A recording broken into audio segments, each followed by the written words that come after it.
in search of lost horizons. It's an effort to come close up to people and places who lie beyond our horizon, but those who have made a major contribution to the way we live, love, and play in today's India. In search of lost horizons, we're headed to Jaunsar, Bawar. Jaunsar Bawar is as familiar to the average Indian as, say, the Sioux Red Indians. Witchcraft is recognized by the judiciary here, and polyandry is still practiced. We drove from Delhi to Dehradun, crossed the Shivaliks, and entered the Himalayas to begin our climb towards Chakrata, the military installation. The military has kept deforestation at bay. So we drove through ancient oak forests to be led into this magical other world of Jaunsar Bawar. It is a rugged country full of precipitous mountains and peopled by an ancient tribe, the Khasas, originally from West Asia. The Khasas are an agricultural people with highly developed natural manures and intercropping. 12 kilometers from Chakrata and hundreds of years deep into Jaunsar Bawar is Jari village.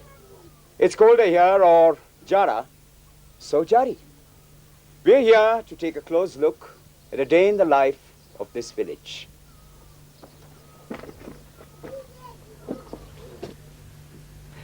Little Lakshmi is ready for school. By this age, her mother was already married for 7 years. Her father is a Rajput zamindar or landowner.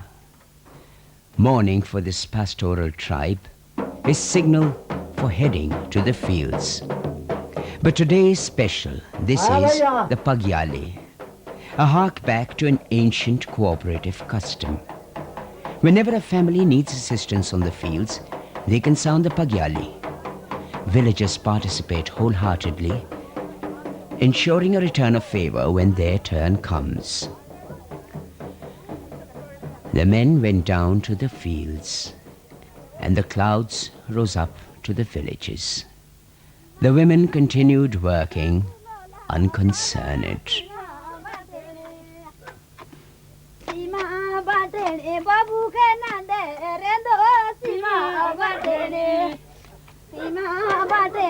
The Khasas are an ancient tribe. There's mention of the Khasas in the Vishnu Puran. Pliny mentions them in the 1st century BC. And in the Mahabharata, they are said to have brought Yudhishthir gold, which was called Pipilika, for it was collected by ants. Everyone took shelter from the rains, but the men did not come back from the fields. And those who had nothing to do entertained us with a song.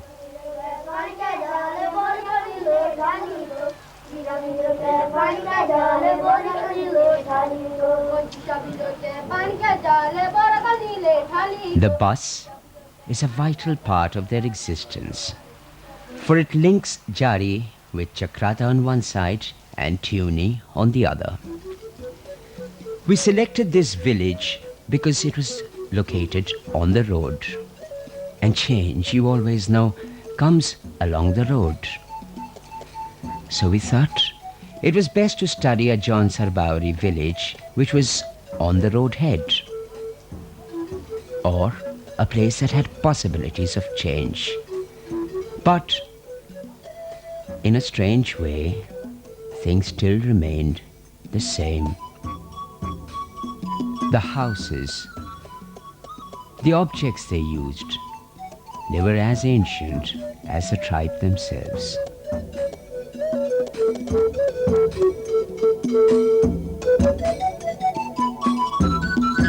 Some had got water right up to their houses, but alcohol was still brewed at home. And the relationship between the mother-in-law and the daughter-in-law were still as fond. These are the three Bajgir, or the musicians, who are married to Shanti.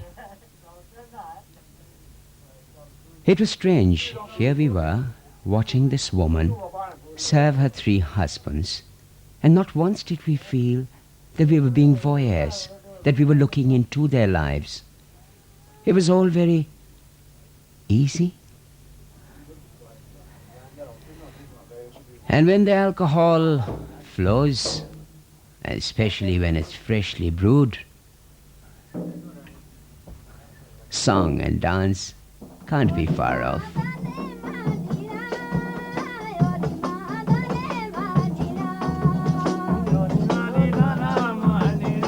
The men complained that the alcohol was too strong, that the work in the morning was too hard, so they were a little tuneless, but Shanti continued her charming, tuneful song about the hardships of their life and their dance. The dance was taught her by her mother, as she would teach her daughter. And so the tradition will continue.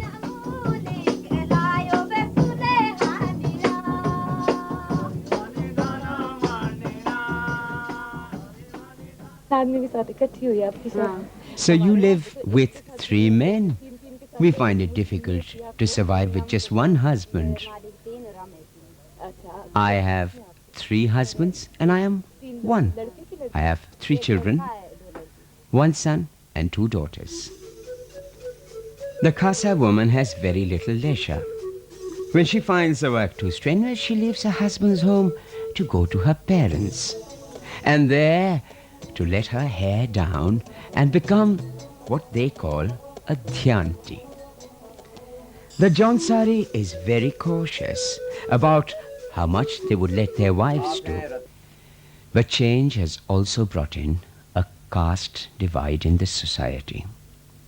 Once, they did not have it, but now, lower caste members are requested to build their homes below the road. The Koltas were agricultural serfs or bonded labor for the Rajputs of this village.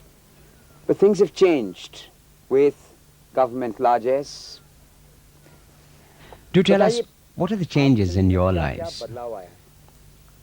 Well, he said, the oppression is far lesser now.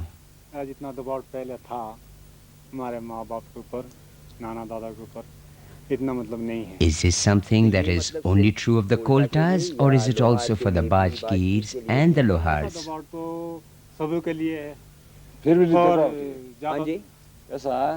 जितना दबाव पहले से जो था हमारे हर जनों के लिए बाजगी के लिए ये हर जनों के लिए मतलब लोहारियों के लिए The Bajgis disagreed. They felt the oppression was just the same, if not worse.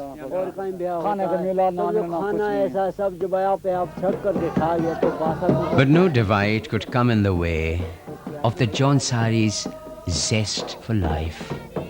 Any excuse was good enough to party, to drink, and to dance.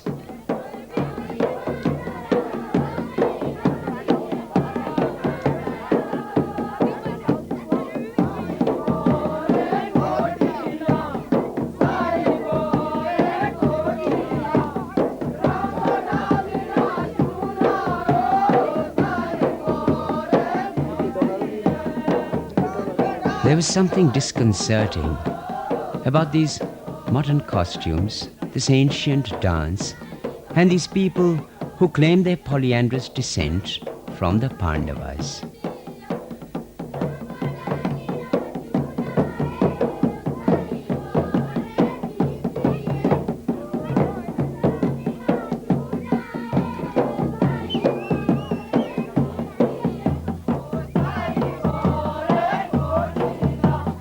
We took a last look at these magnificently painted homes and their strange architecture, and moved on towards Lakhamandal. The song still played in our minds.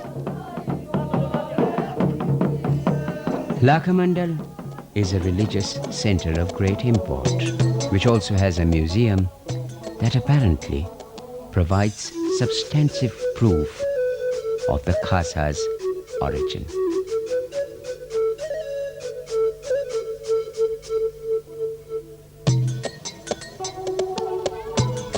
"66 kilometers of driving along what they called motorboat roads to Lakamandal, and we come here to realize that the museum is shut. Apparently there was an attempt at a robbery, so the museum has been sealed. So, no way we can substantiate Lakamandal's claims to its historical past. But archaeological evidence has it that it was an important religious center between the 6th and the 16th century.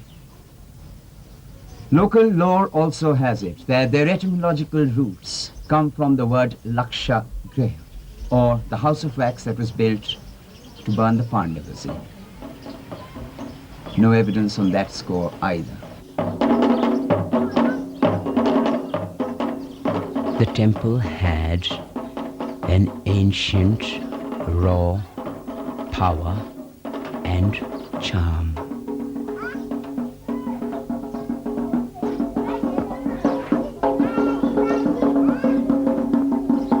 The noseless statues hinted towards a time gone by when marauders would knock off noses. The Shiva Parvati sculpture was powerful and almost pagan-like. The stones reminded one of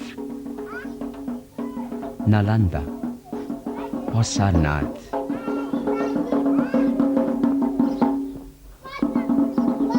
Excavated in 1985 when a villager, not an archaeologist, had a dream that there lay a shivling here. The old walls still stand around, so does the shivling, exactly as it was found. A highly polished, highly reflective shivling when you pour water on it. You can see your own reflection.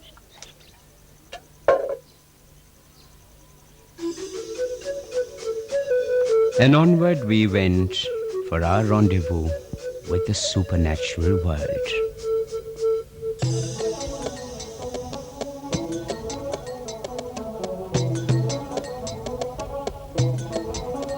This is Jarmoladhar.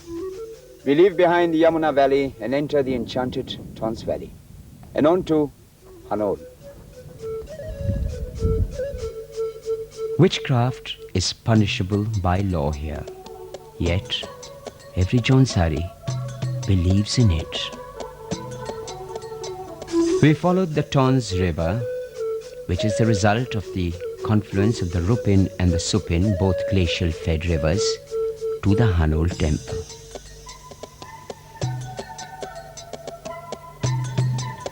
Mahasu is the local god brought from Himachal Pradesh to kill the demons of the area. But the demons of the mind live on. For the Jaunsari believes very strongly in supernatural elements. It is a part of their culture, and every child is born into the system of beliefs. The village headman rationalized that it was because of the lack of medical supplies that people start believing in the divine force. His wife had a different view. She believed that the power of this god was what attracted people from great distances to come here. She continued to talk about the clairvoyant ones. The ones were the mediums for the god. So we went down to take a look. There a medium sat in arbitration on an adultery case. Both the women were present, the wife and the other woman. It was now my turn to ask a question.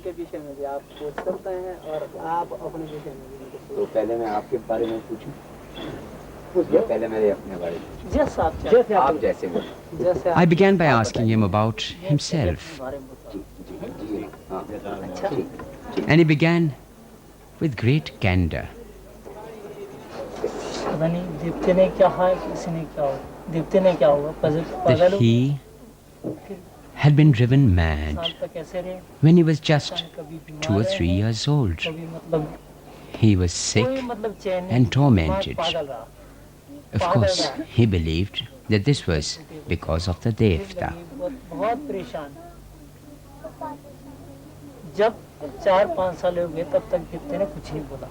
Gradually, his whole family went berserk.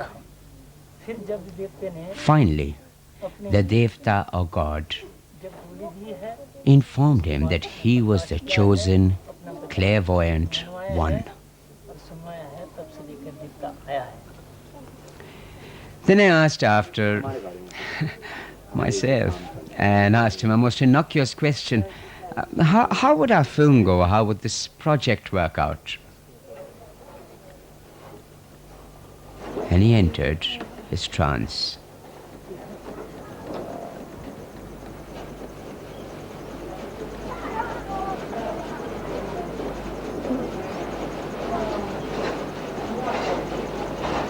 The preparation continued.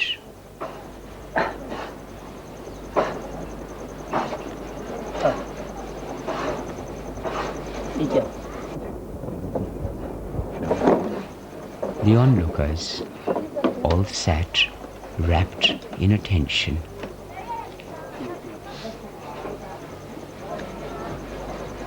He threw a few grains of rice onto the hands of this young man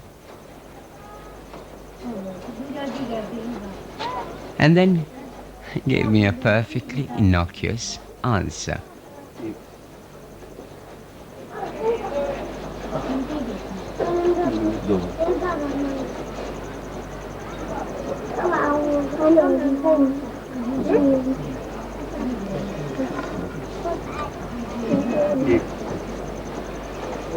Yes, he said, all would be well. I had just about framed a question in my mind. I hadn't even mouthed it when he answered me. The man on his left entered into a trance. People around started explaining to him that, look, we had come from a long distance. Others said that, no, I did not mean any harm. The medium continued. I know that I am being examined. He continued, I know what lies in your mind, and I have answered that. Strange.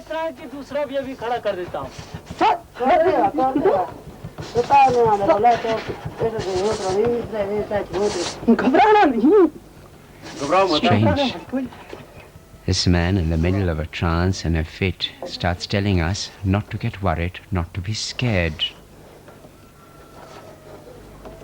And as suddenly as it began, it stopped.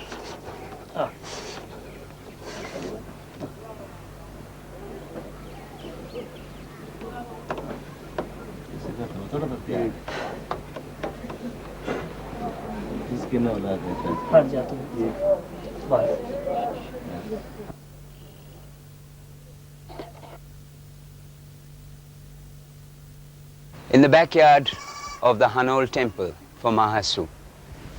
Next to me is a relic from the old wooden temple which is broken down because this peepal tree fell on it. Behind me is this little room where a lamb has been shut up, who is bleating, awaiting sacrifice tomorrow. And this is the ancient stone temple which the Pandavas are supposed to have built when they got Mahasu down from Himachal Pradesh. There was this other Mali I noticed, and I was wondering whether I should go and talk to him too, when through the entrance came this woman held by her 2 husbands. She was supposed to be possessed by the spirits of someone dead. She sank at the medium's feet and with a strange sound went driving into his pelvis.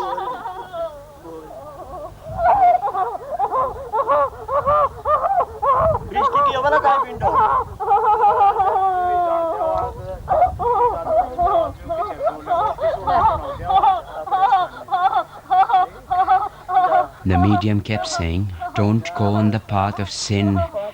Return to the gods."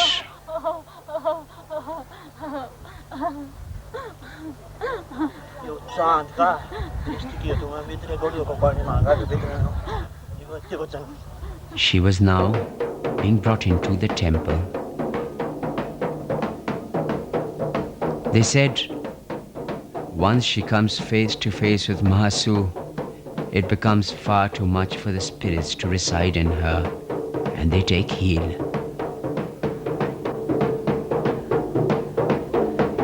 Didn't know how much of it really to believe.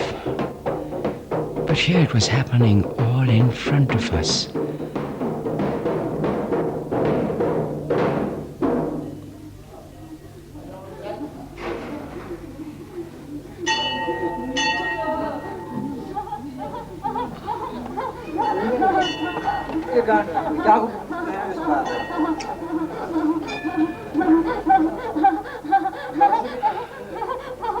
So, she was out of the temple and looked absolutely normal. But we who had been touched by the experience of Jaunsar Bawar, well, yes, we had found another lost horizon.